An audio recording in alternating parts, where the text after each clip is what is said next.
Tsura ko. Gutay-gutay na naman ako, guys. Hashtag nurse na gutay-gutay.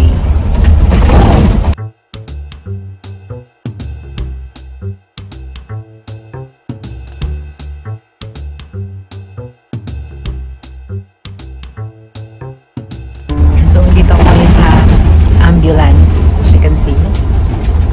Pero pauwi na ako. Wala na akong pasyente. Nag-refer na ako. Nag-refer ko lang. Ewan ko ba guys, parang paborito tayo ng ambulance this past few months, this past few weeks. Kaka-refer ko sa isang matandang lalaki na mukha ng zombie. Kung po doon kay tatay, ba't ganun tsura niya? Galing ako ng night duty. Wala pa akong tulog actually. No sleep yet. Around 11 AM nag-nap ako. Pero magaling talaga ako mag-aura guys. Naaaurahan ko, nararamdaman ko may referral ako. So 11:46 ginawagan ako mag-ready kasi merong life-saving case. So pag life-saving case, hindi na siya kailangan magawa ng tawag dyan, referral acceptance. Diretso kami alis kasi nga life-saving siya, diba? So ngayon, day off ko ngayon. Galing ako ng night, diba? Day off ko ngayon. Ang pagkakaalam ko kapag nag-refer na during your day off, considered na yun lang 1 day time back. So 1 day na to. Pero kung nag-refer ako na duty pa ako, yung hours na bibilangin. So usually 2 hours yan eh. 1 hour papunta, 1 hour pabalik.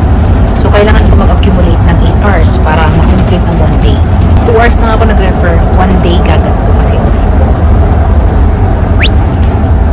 Pagdating ko, for sure, kakain ako. Kasi naalog-alog ang mga ko, intestine.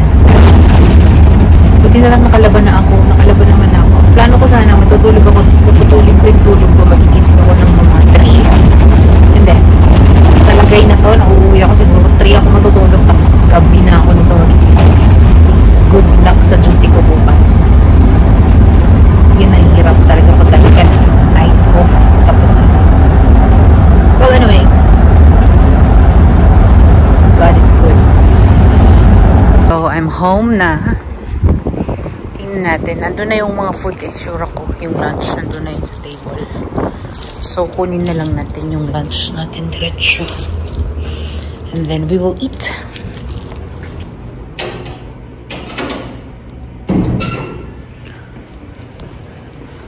Anong food?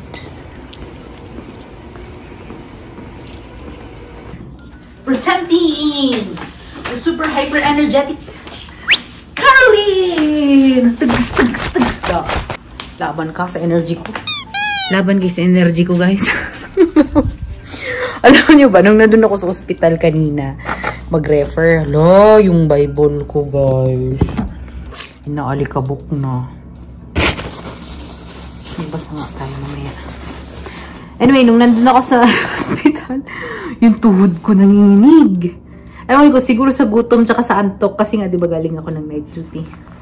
Nanginginig yung tuhod ko. Anyway, guys, that's life, you know. Ko, guys, sasampay ko siya sa labas. Doon sa labas mismo. Doon sa may, araw. Para after ko kumain, matuyo siya. Doon siya sasampay sa labas. Nadala ko na ba kayo doon sa labas sa sampayan? Pakita ko sa inyo yung rooftop. So, dito tayo sa mahangin. Dito tayo sa labas magsasampay. Kasi mainit. Asan yung araw? Walang araw. Paubos na yung araw. So, ika-clip lang natin yan. Diyan. And then after natin kumain. Oh! See, I love my glasses. It's transition. Ay, nadala ko na kayo dito. So, yan lang. Hindi nagsasampay dyan kasi alikabok. Okay yan siya pag halimbawa yung madalian lang na gusto mo. Ako ganun ako eh. Pag madalian lang na parang gusto ko lang siya matuyo, dito ko nilalagay. Papainit natin yung pasta natin. And may pizza pa tayo. Okay pa ba itong pizza natin? Yan, pasta natin. Lalagyan lang natin ng mga flavoring. So, lalagyan natin siya ng pepper. Lalagyan natin siya ng salt. Garlic powder. Oh. Yeah, get the chili powder. Lagyan ko sana siya nung chili ketchup powder na lang.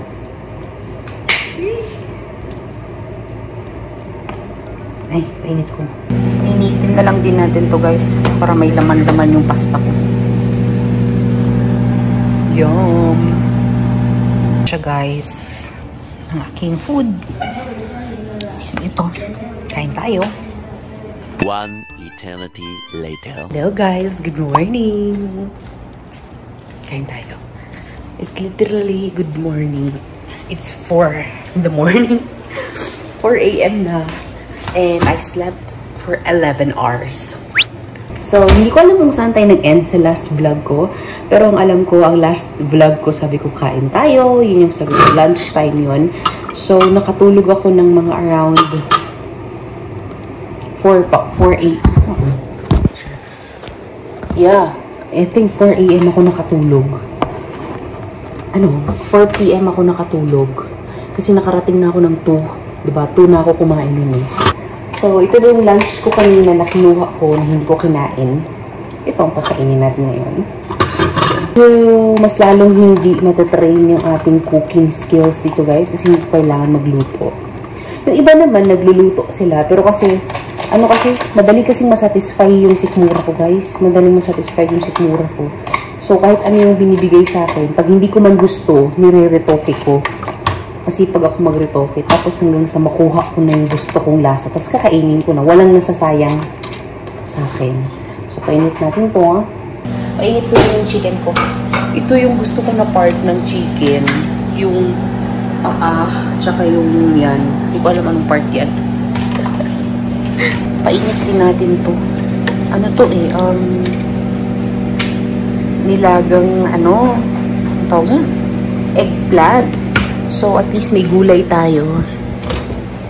Every gulay opportunity.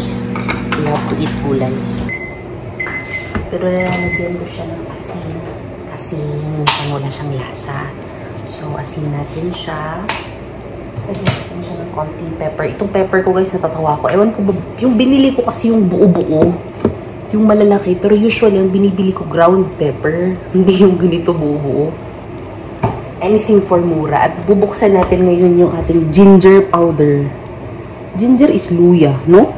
So, nararamdaman ng heart ko na ito yung araw na kailangan ko ng ginger. So, may seal siya sa lahat. Ang ganda nito pag nakabalik ako ulit sa Bindawood. Bibili ako nito para sa bahay namin.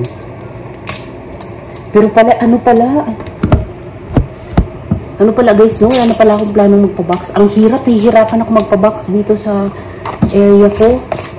Grabe kasi yung schedule guys. Parang imposible na makapabox ako. As in. Hindi ko kaya magpabox. Dito sa lugar ko ha. Not kasi diba na-explain ko sa inyo. Kahit day off ko, on call pa rin ako. Tapos pagdating naman ng Taif, diba ibababa kasi isang lugar. Tapos pag mamimili ka na ng madami dun sa isang lugar, pag pupunta ka na ng pick up point, ang dami mong dala. So, buhat-buhat mo yun. So, sobrang bago nun para sa akin kasi sa lahat ng pinagtrabahuan ko nung nandun ako sa Riyadh, sa Abha, sa lahat, meron talaga kaming driver. Although may driver naman kami dito, hinahatid kami sa Taif. Pero iba doon kasi yung driver namin, ihahatid ka talaga niya sa lugar kung saan mo gusto. For example, hinatid ka sa point A, mamimili ka sa point A. So, lahat ng pinamili mo sa point A, ilalagay sa sasakyan. Tapos, papunta na kayo ng point B kasama yung same driver. So, hindi ka masistress kahit marami kang bibilihin sa point A. Pagpunta mo ng point B, wala kang dala. The problem ito sa situation ko ngayon is, paghatid sa amin ng driver sa point A, namimili ka na doon. So, kailangan mong pumunta ng point B. For example, kasi may gusto ka pang bilihin. Then, pupunta ka ng point C kasi doon yung pick-up area. Imagine yung dala-dala mo, magta-taxi ka, dala-dala mo yun lahat. So, knowing na balikbayan box yung plano ko, hindi ako pwedeng bumili ng isa-isa lang every labas, guys. Kasi nga, minsan lang nasasakto sa off ko yung labas. Tapos minsan, pag off ko pa, on call ka pa, ayoko namang makiswap sa iba kasi nga ayokong makadisturbo ng tao. But, yeah, to make the story short, it's very difficult. So, hindi ko alam kung makakabili ako ng mga bagay-bagay for family. Ang sa isip ko nga, pera na lang. First time ko talagang uuwi nang walang pasalubong siguro. Or may pasalubong din pero nasa loob na lang talaga siya ng maleta ko. That's life. Yummers. So, kain tayo. This is my breakfast. Yung gulay natin kanina, yung manok, and yung kanin. Kain. 6.5 hours later.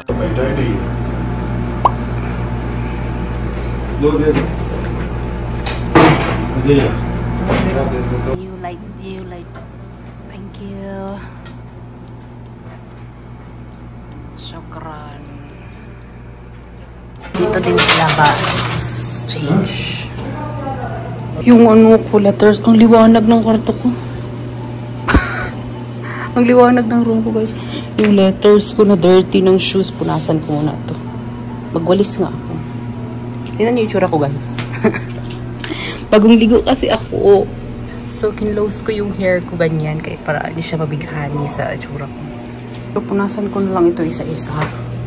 Nilagyan ko ng water yung patok ko. Punasan ko kasi dirty. Dito kasi ako umuupo. Yan, parang playground ko kasi ito. Pag hindi ako sa bed, umuupo ko dito. So, kailangan malinis siya. So, you know what? Walis muna ako. Yeah, magwalis muna ako tapos punasan natin siya. Magwalis tayo hanggang dyan.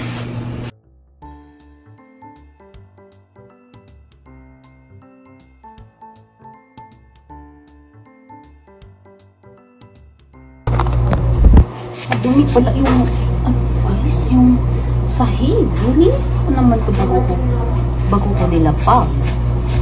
Siguro naman magnet na yung dumi. Dumi ng sahig ko. So, binaligtad ko muna siya. Kasi gusto ko siyang punasan. Te? Ate? So, dirty. Ang dumi.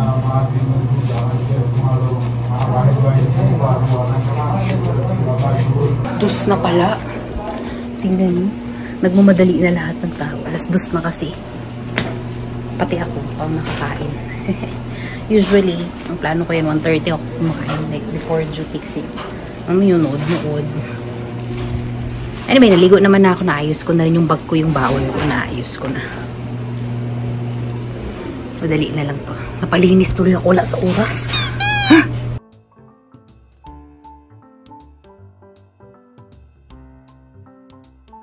Kukutin ko talaga ito, guys, kasi dirty yung shoes niya. Inapakan niya yung letters ko. Bahala na magutom ako. Bahala na magutom ako, guys.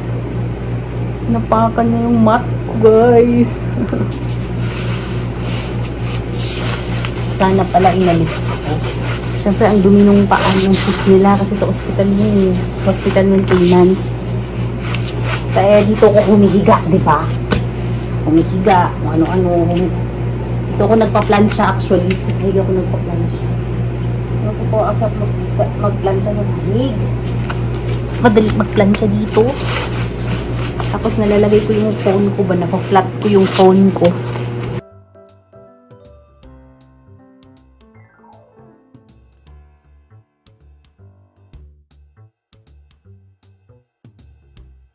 Na ito yung ating lunch, beef, gulay, and ano to? Orange. Kain. Tomorrow. Guys. Weekly vlog na talaga ito. So, na-araw na naman to. Anyway, ano bang nangyari kagabi? Oh yeah, I had a wonderful duty kagabi. Yung evening, gusto ko yung mga kasama ko, yung mga Sudani. Cool lang ba? Swabe lang. And I was so happy kasi kagabi nakabasa ko ng Bible. And salamat sa Diyos dito sa lamp na ito, guys. Mumurahin tong lampara na to, guys. Pero yung ilaw niya, white light. Tapos enough siya kapag nagbabasa ako. Kasi nga, syempre gabi, di ba, tulog si Ate Juliet. So, yung light na binibigay niya sa akin is tama lang siya dun sa light pag nagbabasa ako ng Bible. So, wala na talaga akong excuse ngayon. Kasi dati sinasabi ko, hindi ako makabasa kasi nga pagdating ko, tulog na si Ate Juliet. So, wala na talaga tayong rason. God will really provide everything. Kung gusto talaga ng puso mo na magbasa, you know, God will really provide. So, amazing itong ilaw na ito, itong white lamp na ito. It's just amazing na, alam mo yon, from the person that I cannot understand the Bible, the whole, like anything in the Bible dati. Tapos ngayon, hindi ako makapaniwala na talagang binuksan ng Diyos yung puso at mata ko. At naiintindihan ko pa rin ang Biblia. Kahit ang dami kong excuses sa Kanya na pagod kasi ako, Lord, but yet, alam mo yun, pag yung puso mo talaga na, I really want to know more about Jesus Christ.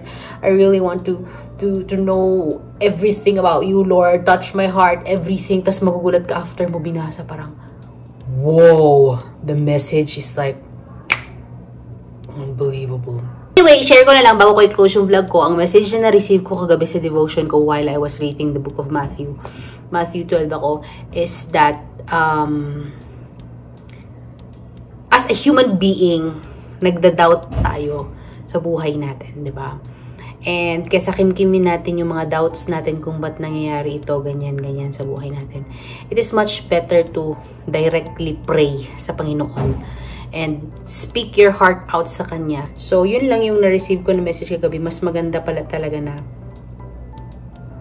lahat ng mga nababother ka or you do not know what to do anymore, better talaga na i-pray mo sa Kanya. Kasi siya yung may sagot ng lahat. Kasi nga, di ba, alam ng Diyos ang buhay natin, alam ng Diyos. So, magugulat ka na in God's way, sa paraan niya, maliliwanagan ka. Di ba? Amazing yun. So, I really cried last night because every time na natatapos ako magbasa ng Biblia, nare-realize ko na sobrang saya ko kapag nagbabasa ako ng Biblia. So, yes, shout out ko lang din yung aking amazing na boyfriend kasi my boyfriend, yung boyfriend ko, guys, hindi siya, as in, mukha lang siyang rebelde. Mukhang rebelde yung boyfriend ko, guys, pero sa totoo lang, nabuo yung relasyon namin dahil kay Jesus Christ. Dahil sa pagmamahal ko, dahil sa paglapit ko sa Diyos, nalapit ko siya. So, bali, mas nauna akong nalapit sa Diyos, tapos nalapit ko siya sa Diyos. Tapos, mahihain kasi yun. So, nakakatuwa lang kasi nga, this time na medyo grabe yung trabaho ko, tapos medyo hindi nga ako nakakapag-pray, hindi ako nagbabasa. Siya yung parang nagsasabi na, alam mo kung ba't ka na ganyan dahil hindi ka nagpe-pray, ni wala ka na masabi sa aking Bible verse, ni wala ka nang ma-share na Bible verse. Parang nasasabi niya sa akin yung kung gaano ko kamahal ang Panginoon noon na nakakalimutan ko na. So, na-amaze lang ako kasi alam mo yun, ang ganda kapag meron kang partner sa buhay na malapit sa Diyos. Kasi siya mismo yung He will lift you up sa pamamagitan ng hindi niya pag-iisip, but sa pamamagitan ng salita ng Diyos, na kung saan alam niya na yun yung power ko. Nung mga panahong talagang strong ako masyado sa pagbabasa, na build niya ang boyfriend ko. Ginamit niya ako para ma-build niya ang boyfriend ko, which is amazing. Yun, especially sa status namin ng boyfriend ko kasi, 'di ba, LDR kami. Tapos nasa barko pa siya, wala pa siyang ganung kagandang signal. Tapos kagaya ngayon, almost 17 hours yung gap ng time namin. It's just amazing na hindi siya nakikipag-argue sa akin. Wala siyang sasabihin, pero yung point ng sasabihin niya sa akin is, kaya ganyan ka na magsalita, kaya ganyan ka na ngayon, kasi nga, hindi ka na naman nagbabasa. Hindi ka na naman nagpe-pray. Alam kong hindi ka nagpe-pray kasi hindi mo ako pinapaalala na mag-pray ako. Mga ganun siya. Ako kasi nagsasabi sa kanya na mag-pray siya. So, kapag hindi ko siya napapareminda na mag-pray, alam niya na hindi ako nag-pray nung araw na yon. So, yun. Kaya i-advise ko sa inyo guys, kung single kayo ngayon, you have to make sure na yung lalaking yun, mahal niya ang Diyos. Like, mas mahal niya dapat ang Diyos kesa sa'yo. You have to make sure. Kasi kapag mas mahal niya ang Diyos, 100% mahal na mahal ka niya. No doubt at all. You have to make sure that you love God first.